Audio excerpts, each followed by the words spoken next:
തെരഞ്ഞെടുപ്പ് ഫലങ്ങൾ റിപ്പോർട്ട് ചെയ്യുമ്പോഴേ തൂത്തുവാരുക എന്നൊരു പത്രപ്രയോഗമുണ്ട്.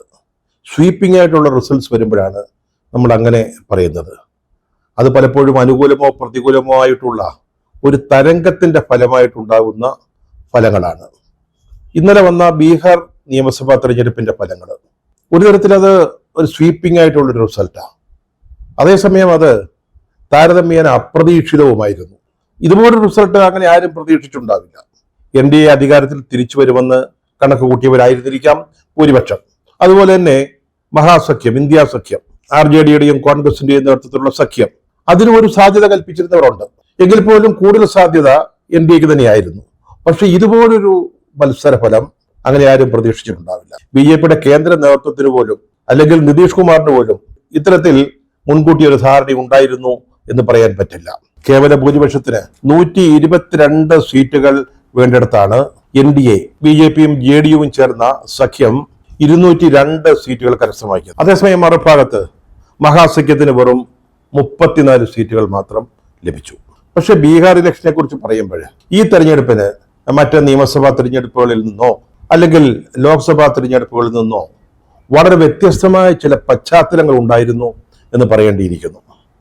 വോട്ട് ചോരി എന്ന് പറയുന്ന ഒരു പ്രതിഭാസം, അതായത് വോട്ടർ പട്ടികയിൽ കാണിക്കുന്ന കൃത്രിമങ്ങളിലൂടെ വലിയ തോതിൽ വോട്ട് മോഷണം നടത്തുക, അല്ലെങ്കിൽ അത്തരത്തിലൊരു തട്ടിപ്പിനെ കുറിച്ച്, നടന്ന തട്ടിപ്പിനെ കുറിച്ചുള്ള വളരെ സജീവമായ ചർച്ചകൾ നടക്കുമ്പോഴാണ് ഈ തെരഞ്ഞെടുപ്പ് നടന്നത്. അത് കോൺഗ്രസ്, രാഹുൽ ഗാന്ധിയാണ് ആ ഒരു വിഷയം ഇന്ത്യയുടെ മുമ്പിലേക്ക് ആദ്യമായിട്ട് അവതരിപ്പിച്ചത്. കർണാടകയിലെ ഒരു ലോക്സഭാ മണ്ഡലത്തിൽ തുടങ്ങി, പിന്നീട് ഏറ്റവും അവസാനം ഹരിയാന സംസ്ഥാന തെരഞ്ഞെടുപ്പ്, നിയമസഭാ തെരഞ്ഞെടുപ്പിലെ മൊത്തത്തിൽ ഏത് തരത്തിലാണ് വോട്ട് മോഷണം നടന്നത്. അവിടെ നിയമസഭാ തെരഞ്ഞെടുപ്പിൽ 25 ലക്ഷം വോട്ടുകളുടെ കാര്യത്തിൽ തട്ടിപ്പും ക്രമക്കേടും വെട്ടിപ്പും നടന്നു എന്നാണ് തെളിവുകൾ, കൃത്യമായ തെളിവുകൾ സഹിതം രാഹുൽ ഗാന്ധി പറഞ്ഞത്. ഈ ഒരു പശ്ചാത്തലം ബീഹാർ തെരഞ്ഞെടുപ്പിനുണ്ടായിരുന്നു. തെരഞ്ഞെടുപ്പ് നടക്കുന്നതിന് മുമ്പ് രാഹുൽ ഗാന്ധിയുടെയും തേജസ്വി യാദവിന്റെയും നേതൃത്വത്തിൽ വോട്ട് അധികാര യാത്ര ബീഹാറിന്റെ വിവിധ പ്രദേശങ്ങളിൽ നടന്നു. അത് വലിയ വിജയമായിരുന്നു. ലക്ഷക്കണക്കിന് ആളുകൾ അതിൽ പങ്കെടുക്കുകയൊക്കെ ചെയ്തു. അതൊരു പശ്ചാത്തലം. മറ്റൊന്ന്, നമ്മുടെ കേന്ദ്ര ഇലക്ഷൻ കമ്മീഷൻ, ഇതുപോലെ വിമർശിക്കപ്പെട്ട അല്ലെങ്കിൽ പ്രതിക്കൂട്ടിൽ നിർത്തപ്പെട്ട മറ്റൊരു കമ്മീഷൻ ഒരുപക്ഷെ ഇന്ത്യയുടെ ചരിത്രത്തിൽ തന്നെ ഉണ്ടാവണമെന്നില്ല.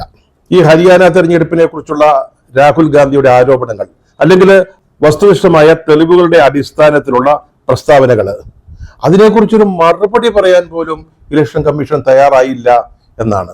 ആദ്യമായിട്ട് ഇത്തരത്തിലൊരു ആരോപണം രാഹുൽ ഗാന്ധി ഉന്നയിച്ചപ്പോൾ നിങ്ങൾ എന്തുകൊണ്ട് സത്യവാങ്മൂലത്തോടൊപ്പം ഇതൊരു പരാതി കൊടുക്കുന്നില്ല എന്നൊക്കെയുള്ള ചോദ്യങ്ങളല്ലാതെ അന്നും ഇതിനെയൊന്നും ന്യായീകരിച്ചില്ല. പക്ഷെ ഹരിയാന തെരഞ്ഞെടുപ്പിന്റെ കഥ പറഞ്ഞപ്പോൾ ഇതിനൊരു വിശദീകരണം സ്വാഭാവികമായിട്ടും പ്രതിക്കൂട്ടിൽ നിൽക്കുന്ന ഒരു ഇലക്ഷൻ കമ്മീഷനാണ്. അപ്പൊ അവരാണല്ലോ എന്തെങ്കിലും ഒരു വിശദീകരണം നൽകേണ്ടത്, ഇതിനൊരു മറുപടി പറയേണ്ടത് അവരാണല്ലോ. പക്ഷെ അങ്ങനെ ഒരു സംഭവമേ ഉണ്ടായില്ല.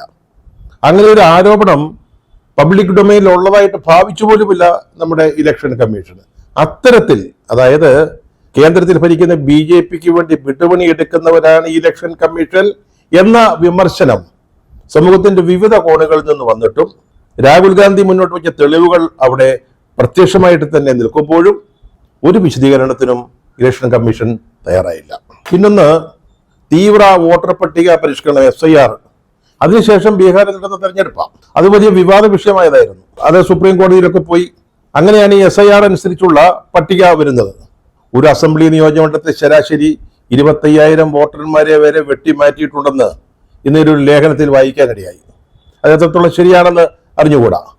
പക്ഷെ വലിയ തോതിൽ വോട്ടർമാരെ പട്ടികയിൽ നിന്ന് നീക്കം ചെയ്തിരുന്നു അതിനുശേഷം നടന്ന ഒരു തെരഞ്ഞെടുപ്പ്. മറ്റൊന്ന്, ചരിത്രത്തിൽ ഒരിക്കലും ഉണ്ടായിട്ടില്ലാത്ത രീതിയിലുള്ള വോട്ട് വാങ്ങൽ, അതായത് വലിയ സൗജന്യങ്ങൾ വാഗ്ദാനം ചെയ്ത് അല്ലെങ്കിൽ വലിയ സൗജന്യങ്ങൾ കൊടുത്തിട്ട് വോട്ട് വാങ്ങുന്ന ഒരു രീതി. മുഖ്യമന്ത്രി റോസ്ഗാർ യോജന എന്ന പേരിൽ നടപ്പാക്കിയ ഒരു പദ്ധതി, ആ പദ്ധതി അനുസരിച്ച് ബീഹാറിലെ 1.4 കോടി സ്ത്രീകൾക്ക്, സ്ത്രീ വോട്ടർമാർക്ക് അവരുടെ പോക്കറ്റിലേക്ക് 10,000 രൂപയാണ് എത്തിച്ചു കൊടുത്തത്.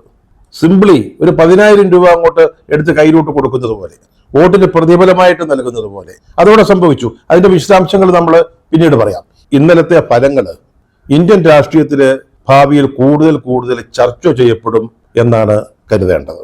മതനിരപേക്ഷതയും കലർപ്പറ്റ ജനാധിപത്യവും നമ്മുടെ ഭരണഘടനയും നിലനിൽക്കണമെന്ന് ആഗ്രഹിക്കുന്ന ആളുകളെ സംബന്ധിച്ചിടത്തോളം, ഒരു വലിയ വിഭാഗം ജനങ്ങളെ സംബന്ധിച്ചിടത്തോളം ഈ തെരഞ്ഞെടുപ്പ് ഫലം നിരാശാജനകമാണ് എന്ന കാര്യത്തിൽ യാതൊരു സംശയവുമില്ല.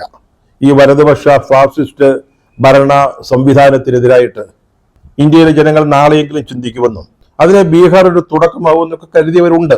അവരൊക്കെ അമ്പേ നിരാശപ്പെടുത്തുന്ന ഒരു ഫലമാണ് ബീഹാറിൽ ഉണ്ടായിരിക്കുന്നത്. പക്ഷേ ഈ തെരഞ്ഞെടുപ്പ് ഫലങ്ങൾ നമ്മുടെ മുമ്പിൽ ഉന്നയിക്കുന്ന ചില ചോദ്യങ്ങളുണ്ട്. ഇത് എത്രത്തോളം നിഷ്പക്ഷവും നീതിപൂർവവുമായിരുന്നു? ഇപ്പൊ അതിനെക്കുറിച്ച് പറയുമ്പോൾ ഈ തെരഞ്ഞെടുപ്പിൽ ഏതെങ്കിലും തരത്തിൽ കൃത്രിമം നടന്നു എന്നുള്ളതിന് നമ്മുടെ പക്കൽ തെളിവുകളൊന്നുമില്ല.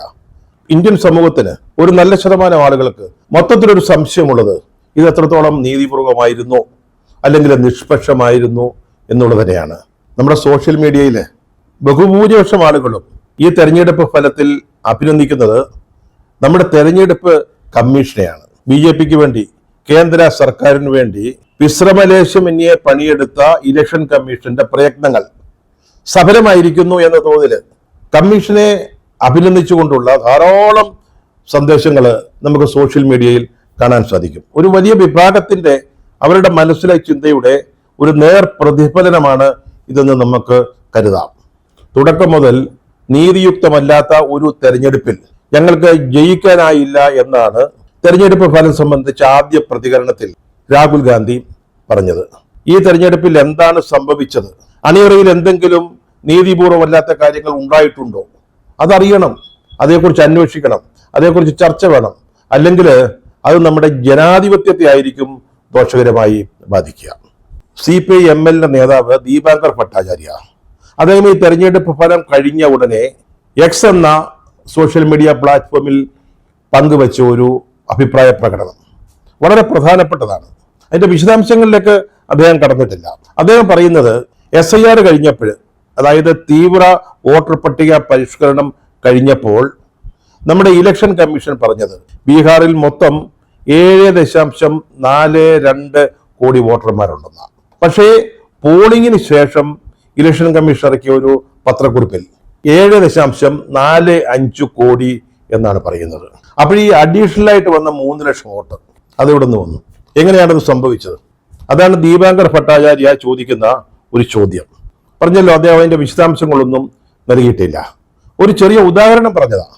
അപ്പൊ ഇത്തരത്തിലുള്ള വലിയ സംശയങ്ങൾ, ചെറിയ സംശയങ്ങളല്ല, വലിയ സംശയങ്ങൾ പലരുടെയും മനസ്സിലുണ്ട്, നമ്മുടെ സമൂഹത്തിന് മുമ്പിലുണ്ട്. അതൊക്കെ അഡ്രസ് ചെയ്യപ്പെടണം, അതൊക്കെ ചർച്ച ചെയ്യപ്പെടണം. അതിനെക്കുറിച്ചൊക്കെയുള്ള അന്വേഷണങ്ങൾ ഉണ്ടാവേണ്ടിയിരിക്കുന്നു. ഒരു ഇലക്ഷൻ കഴിഞ്ഞാൽ ജയിക്കുന്ന പാർട്ടി അല്ലെങ്കിൽ ജയിക്കുന്ന മുന്നണി അവര് തങ്ങൾക്ക് വോട്ട് ചെയ്ത വോട്ടർമാരെ അഭിവാദ്യം ചെയ്യും, അവർക്ക് നന്ദി പറയും, ഞങ്ങളുടെ നയങ്ങൾക്കുള്ള ജനങ്ങളുടെ അംഗീകാരമാണ് ഇത് എന്ന് അവകാശപ്പെടും. ഇതൊക്കെ വളരെ സ്വാഭാവികമായ കാര്യങ്ങളാണ്. പക്ഷെ നമ്മുടെ പ്രധാനമന്ത്രി നരേന്ദ്രമോദി ഇതേക്കുറിച്ച് നടത്തിയൊരു പ്രതികരണം ആരെങ്കിലും ശ്രദ്ധിച്ചോ? വളരെ രസകരമാണ്. അദ്ദേഹം കോൺഗ്രസിനെ കുറിച്ച് വിമർശിച്ചിട്ടുണ്ട്, കോൺഗ്രസിനെ ഉടനെ പിളരുമെന്ന് പറഞ്ഞിട്ടുണ്ട്, BJPയുടെ വലിയ നേട്ടമാണെന്നൊക്കെ പറഞ്ഞിട്ടുണ്ട്. പക്ഷേ പ്രശസ്ത പോഡ്കാസ്റ്ററായ ലെക്സ് ഫ്രീഡ്മാൻ എന്ന ആളിനോട് സംസാരിക്കുമ്പോഴേ അദ്ദേഹം പുകഴ്ത്തിയത് നമ്മുടെ തെരഞ്ഞെടുപ്പ് കമ്മീഷനെയാണ്. അതായത് ഇതുപോലെ നിഷ്പക്ഷവും സ്വതന്ത്രവുമായ ഒരു തെരഞ്ഞെടുപ്പ് നടത്തിയ തെരഞ്ഞെടുപ്പ് കമ്മീഷനെയാണ്. ഇതൊരിക്കലും ഉണ്ടായിട്ടില്ലാത്ത കാര്യമാണ്. നമ്മുടെ ഇലക്ഷൻ കമ്മീഷൻ ചെയ്യേണ്ട ജോലിയാണ് അത്. നിഷ്പക്ഷവും സ്വതന്ത്രവും സുതാര്യവുമായ രീതിയിൽ തെരഞ്ഞെടുപ്പ് നടത്തുക എന്നുള്ളത്. പക്ഷെ ഇവിടെ നമ്മുടെ മോദി, നമ്മുടെ പ്രധാനമന്ത്രി പ്രശംസിക്കുന്നത് ആരെയാണ്? ഇലക്ഷൻ കമ്മീഷനെയാണ്. അതെന്തുകൊണ്ടാ? ഇതുവരെ ഉണ്ടായിട്ടില്ലാത്തൊരു കാര്യമാണ്. തെരഞ്ഞെടുപ്പിൽ ജയിക്കുന്ന പാർട്ടി ഇലക്ഷൻ കമ്മീഷനെ പ്രശംസിക്കുന്നു. ഇലക്ഷൻ കമ്മീഷൻ നീതിപൂർവമായിട്ട് സ്വതന്ത്രമായിട്ടൊരു തെരഞ്ഞെടുപ്പ് നടത്തിയിട്ടുണ്ടെങ്കിൽ അത് അവരുടെ ജോലി മാത്രമാണ്. അതിനെ പ്രശംസിക്കേണ്ട കാര്യമൊന്നുമില്ല. അതിനാണ് നല്ല ശമ്പളവും സംവിധാനവും ഒക്കെ ഒരുക്കി അവരെ അവിടെ ഇരുത്തിയിരിക്കുന്നത്. അങ്ങനെ ചെയ്തിട്ടുണ്ടെങ്കിൽ അത്തരത്തിലുള്ള പ്രശംസയുടെ ആവശ്യമൊന്നുമില്ല. പക്ഷെ എന്തുകൊണ്ടാണ് ഈ പ്രശംസ എന്നുള്ളത് ആലോചിക്കേണ്ടതാണ്. അതൊരു നന്ദി പറച്ചിലാണോ? അങ്ങനെയാണോ നമ്മൾ എടുക്കേണ്ടത്? പ്രശംസയ്ക്ക് അപ്പുറത്ത് അങ്ങനെ ഒരു അർത്ഥം അതിനുണ്ടോ? എങ്കിലത് എന്തുകൊണ്ടാണ്? നമ്മൾ നേരത്തെ കണ്ടല്ലോ, ഈ വോട്ട് ചോരി എന്ന് പറയുന്ന ഒരു ആരോപണം ഈ തെരഞ്ഞെടുപ്പിന്റെ പശ്ചാത്തലമായിട്ട് ഉണ്ടായിരുന്നു. പക്ഷെ അത് എത്രത്തോളം ഗൗരവമായിട്ട് തെരഞ്ഞെടുപ്പിൽ ചർച്ച ചെയ്യപ്പെട്ടു? വോട്ട് ചോരി എന്ന് പറയുന്നത് നിസ്സാരമായ ഒരു കാര്യമല്ല. നമ്മുടെ ജനാധിപത്യ സംവിധാനത്തിന്റെ അടിത്തറയെ തന്നെ തകർക്കുന്ന ഒന്നാണ്. ശരിയായ ഒരു വോട്ടർ പട്ടിക, അതിന്റെ അടിസ്ഥാനത്തിൽ തെരഞ്ഞെടുപ്പ്. വോട്ടവകാശമുള്ള എല്ലാവരും ആ വോട്ടർ പട്ടികയിൽ ഉണ്ടാവണം. ഇല്ലാത്തവർ വരാൻ പാടില്ല. ഡബിളിംഗ് ഉണ്ടാവാൻ പാടില്ല. ഒരു വ്യക്തിയുടെ പേരിൽ 100-200 സ്ഥലങ്ങളിൽ വോട്ട് ചേർക്കാൻ പാടില്ല. അല്ലെങ്കിൽ ഒരു മേൽവിലാസത്തിൽ 600 700 വോട്ടർമാരെ ചേർക്കുന്നത് ശരിയല്ല, തെറ്റാണ്. അത്തരത്തിലുള്ള ക്രമക്കേടുകളുടെ തെറ്റായ കാര്യങ്ങളുടെ തെളിവുകൾ സഹിതമാണ് രാഹുൽ ഗാന്ധി അതേപ്പറ്റി പറഞ്ഞത്. വേണ്ടത്ര ചർച്ച ചെയ്തു. എന്തിന് നമ്മുടെ മാധ്യമങ്ങള്, ദേശീയ മാധ്യമങ്ങൾ, പ്രത്യേകിച്ച് വാർത്താ ചാനലുകൾ, അവരിൽ എത്ര പേര് ഈ പത്രസമ്മേളനം, രാഹുൽ ഗാന്ധിയുടെ പത്രസമ്മേളനം ലൈവായിട്ട് കാണിച്ചു? ഇനി തെരഞ്ഞെടുപ്പ് പ്രചാരണ കാലത്തേക്ക് വരിക. അതിനു മുമ്പാണ് വോട്ടർ അധികാര യാത്ര നടന്നത്. അതിൽ തേജസ്വി യാദവ് വളരെ സജീവമായിട്ട് പങ്കെടുത്തിരുന്നു. അത് വലിയ സ്വീകാര്യതയാണ് ജനങ്ങൾക്കിടയിൽ നിന്ന് കിട്ടിയത്. പക്ഷേ തെരഞ്ഞെടുപ്പ് പ്രചാരണ വേളയിൽ ഈ വിഷയം സജീവമായി ഉന്നയിക്കുന്നതിന് തേജസ്വി യാദവ് തയ്യാറായില്ല. കാരണം ഒന്നേ ഉള്ളൂ, ഇന്ത്യയിലെ മറ്റെല്ലാ രാഷ്ട്രീയ കക്ഷികൾക്കും കോൺഗ്രസിനോടുള്ള ഇഷ്ടക്കേട്. പിന്നെ മറ്റൊന്നാണ് നമ്മൾ നേരത്തെ ഒന്ന് സൂചിപ്പിച്ചു വിട്ട ഒരു കാര്യം. അതായത് 1.4 കോടി സ്ത്രീകൾക്ക് 10,000 ഉറുപ്പിക അവരുടെ പോക്കറ്റിലേക്ക് എത്തിച്ചു കൊടുത്ത ഒരു സംവിധാനം. മുഖ്യമന്ത്രി റോസ്ഗാർ യോജന എന്ന പേരിലാണ് അത് നടപ്പാക്കിയത്. ഇത്രയും പേർക്ക് നേരിട്ട് അത്രയും പണം കിട്ടുകയാണ്. ഇത് തെരഞ്ഞെടുപ്പ് പ്രഖ്യാപിക്കുന്നതിന് തൊട്ടു മുമ്പ് ആരംഭിച്ചത്, ആഴ്ചകൾക്ക് മുമ്പാണ് ഈ പദ്ധതി ആരംഭിച്ചത്. പക്ഷെ പ്രചാരണം നടക്കുമ്പോഴും ആളുകൾക്ക് ഈ 10,000 രൂപ വീതം ലഭിച്ചുകൊണ്ടിരുന്നു. അങ്ങനെ യാതൊരു കാരണവശാലും ചെയ്യാൻ പാടില്ലാത്തതാണ്. തെരഞ്ഞെടുപ്പ് വിജ്ഞാപനം വന്ന് അതിന്റെ നടപടികൾ ആരംഭിച്ചു കഴിഞ്ഞാൽ ഇത്തരത്തിലുള്ള പ്രഖ്യാപനങ്ങൾ ഉണ്ടാവാൻ പാടില്ല, അതിന്റെ നടത്തിപ്പുണ്ടാവാൻ പാടില്ല.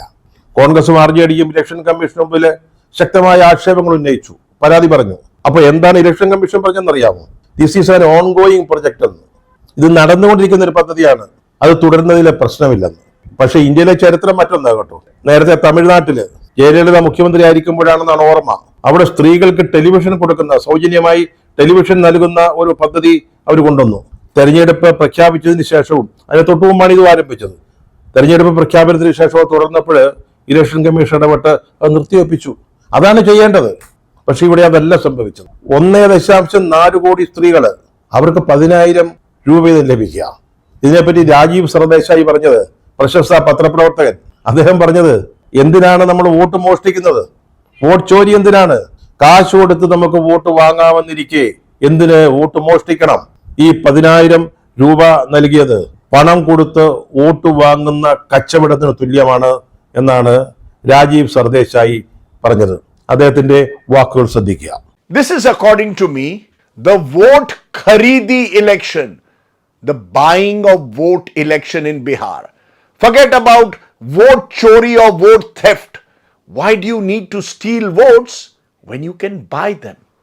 This is exactly what is happening at one level in Bihar. Putting 10,000 rupees in the pockets of more than 1.4 crore women under the Mukhyamantri Rozgar Yojana, even while the election campaign is on and the model code of conduct is in place, is to my mind a brazenly unethical practice. One which I'm sorry to say, a thoroughly weak and compromised election commission has chosen to explain, according to sources, as an ongoing scheme. An ongoing scheme of cash transfers which began just weeks ahead of the polls being announced. It may be legal, but it is brazenly unethical. Bihar തെരഞ്ഞെടുപ്പ് ഫലം BJPയെ സംബന്ധിച്ചിടത്തോളം സംഘപരിവാരത്തിന്, RSSനൊക്കെ വലിയ സന്തോഷം നൽകുന്നതാണ്. അവര് അതിന്റെ പേരിൽ അർമാദിക്കുന്നതിൽ യാതൊരു തെറ്റുമില്ല. പറഞ്ഞല്ലോ, പ്രതീക്ഷിക്കുക പോലും ചെയ്യാത്ത തരത്തിലുള്ള ഒരു വിജയം ഉണ്ടാകുമ്പോൾ അതവര് ഏതൊക്കെ തരത്തിൽ ആഘോഷിക്കും, അത്ഭുതപ്പെടേണ്ട കാര്യവുമില്ല. പക്ഷേ നമ്മുടെ ചില ഇടതുപക്ഷ ഹാൻഡിലുകൾ ഇക്കാര്യത്തിൽ വലിയ സന്തോഷം പ്രകടിപ്പിക്കുന്നത് കാണുമ്പോൾ അമ്പരപ്പാണ് ഉണ്ടാവുന്നത്. സോഷ്യൽ മീഡിയയിൽ ഇടപെടുന്ന സാധാരണ പ്രവർത്തകരല്ല, അവർക്കൊക്കെ കോൺഗ്രസ് തോറ്റൽ സന്തോഷമുണ്ടാവാം. ബുദ്ധിജീവി നാട്യത്തോടെ സംസാരിക്കുന്ന ആളുകളാണ് അവരുടേതായ ചില ഗ്രൂപ്പുകളിലൊക്കെ ഇത്തരത്തിലുള്ള അഭിപ്രായങ്ങൾ പങ്കുവച്ചിരിക്കുന്നത്. എന്തൊരു സന്തോഷമാണ്! അതൊരു ഗൂഢസന്തോഷമല്ല, വളരെ പ്രകടമായിട്ടാണ് അവർ പറയുന്നത്. രാഹുൽ ഗാന്ധിയെ മോശമായിട്ട് പറയുന്നു, കോൺഗ്രസിനെ വിമർശിക്കുന്നു. രാഹുൽ ഗാന്ധി കഴിവ് കെട്ടവനായതുകൊണ്ടാണ് ഇത് സംഭവിച്ചതെന്നാണ് ചിലർ പറയുന്നത്. വേറൊരാൾ പറയുന്നു, ഈ രാഹുൽ ഗാന്ധി എന്ന് പറയുന്നത് കേരളത്തിൽ മാത്രമുള്ള ഒരു നേതാവാണ്, വടക്കേ ഇന്ത്യയിൽ അദ്ദേഹത്തെ ആർക്കും ഇഷ്ടമല്ലെന്നാണ് അദ്ദേഹത്തിന്റെ വളരെ സുചിന്തിതമായ അഭിപ്രായം. മറ്റൊരാൾ പറയുന്നത് രാഹുൽ ഗാന്ധിയുടെ അടുത്തേക്ക് പ്രവർത്തകർക്ക് എത്താൻ പറ്റുന്നില്ലെന്നാണ്, ആക്സസ് ഇല്ലെന്നാണ്. അതുപോലെ കോൺഗ്രസിന്റെ സംഘടനാ സംവിധാനത്തെക്കുറിച്ച് വളരെയേറെ സങ്കടത്തോടുകൂടി പറയുന്ന ആളുകളെയും ഇത്തരത്തിലുള്ള ഗ്രൂപ്പുകളിൽ നമുക്ക് കാണാൻ സാധിക്കുന്നുണ്ട്. അവർക്ക് സംഘടന തന്നെ ഇല്ല, സംഘടനാ സംവിധാനമില്ല, അടിയിലോട്ട് സംഘടനയില്ല, മുകളിലോട്ടില്ല. പിന്നെ എങ്ങനെ ജയിക്കാനാണ്? എന്നൊക്കെയാണ് ചോദിക്കുന്നത്. ഇപ്പോഴും ഇന്ത്യ സഖ്യത്തിന്റെ മുമ്പില് നായകസ്ഥാനത്ത് നിൽക്കുന്നത് രാഹുൽ ഗാന്ധിയാണ്. ബീഹാറിലെ തെരഞ്ഞെടുപ്പിൽ കോൺഗ്രസ് അടങ്ങുന്ന സഖ്യത്തെ വിജയിപ്പിക്കാൻ പറ്റാത്തതുകൊണ്ട് നമ്മളിനി വേറെ ആളുകളെ കുറിച്ച് ആലോചിക്കേണ്ടിയിരിക്കുന്നു എന്നാണ് പറയുന്നത്. ഇന്ത്യ സഖ്യം എന്ന് പറഞ്ഞാൽ CPM കൂടെ അടങ്ങുന്നതാണല്ലോ. അവരുടെ കേന്ദ്ര കമ്മിറ്റി അതിനോടൊപ്പമാണല്ലോ നിൽക്കുന്നത്. കേരള കമ്മിറ്റി അല്ലെന്നേ ഉള്ളൂ. അവർക്ക് ഇന്ത്യ സഖ്യവുമായിട്ടൊന്നും യാതൊരു ബന്ധവുമില്ല. അവര് വേറൊരു വഴിയാണ്. ഇങ്ങനെയാണ് സംഭവിക്കുന്നതെങ്കിൽ എങ്ങനെ നമ്മൾ ഈ രാഹുൽ ഗാന്ധിയെ വെച്ചുകൊണ്ട് മുന്നോട്ട് പോകും? 23% വോട്ട് നേടി. വോട്ട് ഷെയറിൽ അവരാ മുമ്പിൽ നിൽക്കുന്നത്. അപ്പൊ ഇതാരുടെ കുറ്റമാ? നിങ്ങൾ ഈ രാഹുൽ ഗാന്ധിയെ കുറ്റം പറയുമ്പോൾ വോട്ട് ചോരി എന്ന് പറയുന്ന ആളുകളെ ആകർഷിക്കാൻ പറ്റുന്ന ഒരു വിഷയം എന്തുകൊണ്ട് ചർച്ചാ വിഷയമാക്കില്ല എന്ന് തേജസ്വി യാദവിനോട് ചോദിക്കുന്നില്ലല്ലോ. രാഹുൽ ഗാന്ധി കേരളത്തിലെ ഒരു നേതാവാണ്. വടക്കേന്ത്യയിൽ ആർക്കും അദ്ദേഹത്തോട് ഇഷ്ടമില്ല എന്ന് പറയുന്ന ആളുകൾ അവര് ഉത്തരം പറയേണ്ട ചില ചോദ്യങ്ങളുണ്ട്. ഒരു ചെറിയ രാഷ്ട്രീയ പരിജ്ഞാനം വെച്ചുകൊണ്ട് ഇന്ന് ഇന്ത്യയുടെ പ്രതിപക്ഷ നിരയിൽ ഏറ്റവും സജീവമായി ഇടപെടുന്ന ഒരു നേതാവായിട്ടാണ് ഞാൻ രാഹുൽ ഗാന്ധിയെ കാണുന്നത്. ഞാൻ അദ്ദേഹത്തിന്റെ ആരാധകരൊന്നുമല്ല. അദ്ദേഹത്തിന്റെ പ്രവർത്തനങ്ങളെ വളരെ വിമർശന ബുദ്ധിയ കണ്ടിട്ട് തന്നെയാണ് പറയുന്നത്. അദ്ദേഹത്തിന്റെ ഇടപെടലുകൾ, അദ്ദേഹം ജനങ്ങളിലേക്ക് ഇറങ്ങിച്ചെല്ലുന്നത്, വോട്ട് ചോരി പോലുള്ള വളരെ പ്രധാനപ്പെട്ട വിഷയങ്ങൾ കണ്ടെത്തി ഗവേഷണം നടത്തി അതിന്റെ വിശദാംശങ്ങൾ മനസ്സിലാക്കി ജനങ്ങളോട് സംസാരിക്കുകയും അത് ജനങ്ങളിൽ എത്തിക്കാൻ ശ്രമിക്കുകയും ചെയ്യുന്ന ഒരു വ്യക്തി. ഇദ്ദേഹം ദുർബലനാണെന്ന് നിങ്ങൾക്ക് പറയാം, യാതൊരു സംശയവുമില്ല. ദുർബലനായിരിക്കാം, അതെന്തുമാവട്ടെ. നിങ്ങൾ ആരെയാണ് പകരം ഇന്ത്യ സഖ്യത്തിന്റെ നേതാവായിട്ട് കാണുന്നത്? നിങ്ങൾ ഈ കോൺഗ്രസ് വിരോധം കൊണ്ടുവരുന്ന കാലമല്ല ഇത്. ആ കാലം മാറിയിരിക്കുന്നു. ഇന്ന് BJPയുടെ നേതൃത്വത്തിൽ സംഘപരിവാര ശക്തികള് അവരോട് ചേർന്ന് നിൽക്കുന്ന സഖ്യകക്ഷിയുടെ കൂടെ നിർത്തി അവരുടെ ഹിന്ദുത്വ നിലപാടുകൾക്ക് മൂർച്ച കൂട്ടി അവരിന്ന് കളം പിടിച്ചു നിൽക്കുന്ന ഒരു സമയത്താണ് നമ്മൾ നിൽക്കുന്നതെന്ന് ആലോചിക്കണം. പണ്ട് കോൺഗ്രസിനെ താഴെയിറക്കാൻ വേണ്ടി നടന്ന ഒരു കാലമല്ല ഇത്. ഇത് മറ്റൊരു പുതിയ രാഷ്ട്രീയ കാലാവസ്ഥയാണ്. അപ്പോഴാണ് നിങ്ങൾ രാഹുൽ ഗാന്ധി മാറേണ്ടി വരുന്നതിനെ പറ്റി പറയുന്നത്. ഓക്കെ, മാറാം. ആരാണുള്ളത്? പിണറായി വിജയനാണോ? MA ബേബി ആണോ? അതോ ജോൺ ബ്രിട്ടാസ് ആണോ? ആരെയാണ് നമ്മൾ രാഹുൽ ഗാന്ധിക്ക് പകരമായിട്ട് വെക്കേണ്ടത്? ഈ സംഘടനാ സംവിധാനം ഇല്ലായിക ശരിയാ. കോൺഗ്രസിന് ഉത്തരേന്ത്യയിലെ പല സംസ്ഥാനങ്ങളിലും വേണ്ടത്ര ആഴത്തിൽ വേരോട്ടമുള്ള ഒരു സംഘടനാ സംവിധാനം ഇല്ല എന്നുള്ളത് ശരിയാ. നിങ്ങൾ ഈ പറയുന്നത് നിങ്ങളുടെ CPM-ന് എത്ര സംസ്ഥാനങ്ങളിലൊരു സംഘടനാ രൂപമുണ്ട്? ബംഗാളിലെയും ത്രിപുരയിലൊക്കെ കാര്യം എന്താണ്? അവിടുത്തെ അവസ്ഥ എന്താണ്? ഇത് നമ്മൾ ഒത്തിരി പറഞ്ഞ കാര്യങ്ങളാ, പറഞ്ഞിട്ട് വലിയ കാര്യവുമില്ല. കേരളത്തിലെ ഈ പാർട്ടി എവിടെയാ ഉള്ളത്? നിങ്ങൾ എന്നിട്ട് കോൺഗ്രസിനെ കുറ്റപ്പെടുത്തുക. രാഹുൽ ഗാന്ധിയോട് പ്രവർത്തകർക്ക് ആക്സസ് ഇല്ലെന്ന ഒരു പരാതി. ചേട്ടാ, സ്വന്തം മന്ത്രിമാർക്ക് മുഖ്യമന്ത്രിയെ കാണണമെങ്കിൽ അപ്പോയിന്റ്മെന്റ് എടുക്കേണ്ട സംസ്ഥാനമാണ് കേരളം. ആ കേരളം ഭരിക്കുന്ന പാർട്ടിയുടെ ആളുകളാണ് ഈ പറയുന്നത് ആക്സസ് ഇല്ല പോലും. രാഹുൽ ഗാന്ധിയും പഴയ ആളല്ല. അദ്ദേഹത്തിന് ധാരാളം മാറ്റങ്ങൾ സംഭവിച്ചിട്ടുണ്ട്. അതുകൊണ്ട് അദ്ദേഹം പെർഫെക്റ്റ് ആണെന്നൊന്നും ഞാൻ പറയുന്നില്ല. നമുക്ക് BJPയെ തോൽപ്പിക്കാൻ കഴിയുന്ന മറ്റൊരു നേതാവിനെ കണ്ടെത്താൻ പറ്റുമെങ്കിൽ അങ്ങനെ ചെയ്യണം. അതിനാര് എന്ന ചോദ്യത്തിന് ഉത്തരേന്ത്യക്കാർക്ക് ആർക്കും രാഹുൽ ഗാന്ധിയെ കണ്ണെടുത്താൽ കണ്ടുകൂടാ എന്ന് പറയുന്നവര് ഒരു ചെറിയ സൂചനകളെങ്കിലും നൽകേണ്ടതാണ്. കൃത്യമായ മറുപടി വേണ്ട. ഈ CPM വോട്ട് ചോരി എന്ന് പറയുന്ന കാമ്പയിനെ കുറിച്ച് എവിടെയെങ്കിലും സംസാരിച്ചിട്ടെങ്കിലുമുണ്ടോ? അത് ഉയർത്തിപ്പിടിച്ചിട്ടുണ്ടോ? ബീഹാർ ഇലക്ഷൻ നടന്നല്ലോ, അവിടെ CPM-ന്റെ കുറെ സ്ഥാനാർത്ഥികൾ മത്സരിച്ചിരുന്നല്ലോ. അവിടെയെങ്കിലും നമ്മുടെ മുഖ്യമന്ത്രി പിണറായി വിജയൻ ഒരു പ്രചാരണത്തിന് പോയിട്ടുണ്ടോ? അദ്ദേഹം ഒന്ന് വിദേശത്തായിരുന്നു, ഗൾഫ് രാജ്യങ്ങളിലായിരുന്നു.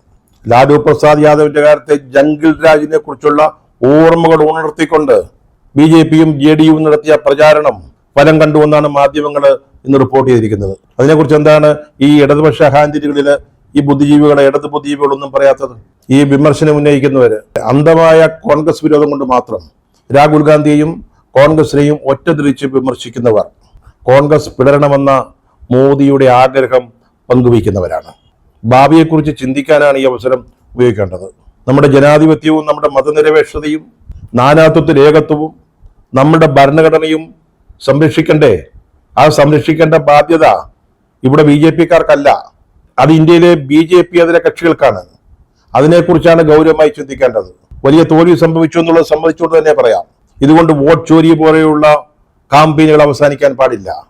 നമ്മുടെ ജനാധിപത്യത്തിന്റെ കടയ്ക്കൽ കത്തിവയ്ക്കുന്നതാണ് ഈ വോട്ട് മോഷണം. അതിനെക്കുറിച്ചുള്ള ചർച്ചകൾ, അന്വേഷണങ്ങൾ തീർച്ചയായും തുടരുക തന്നെ ചെയ്യണം.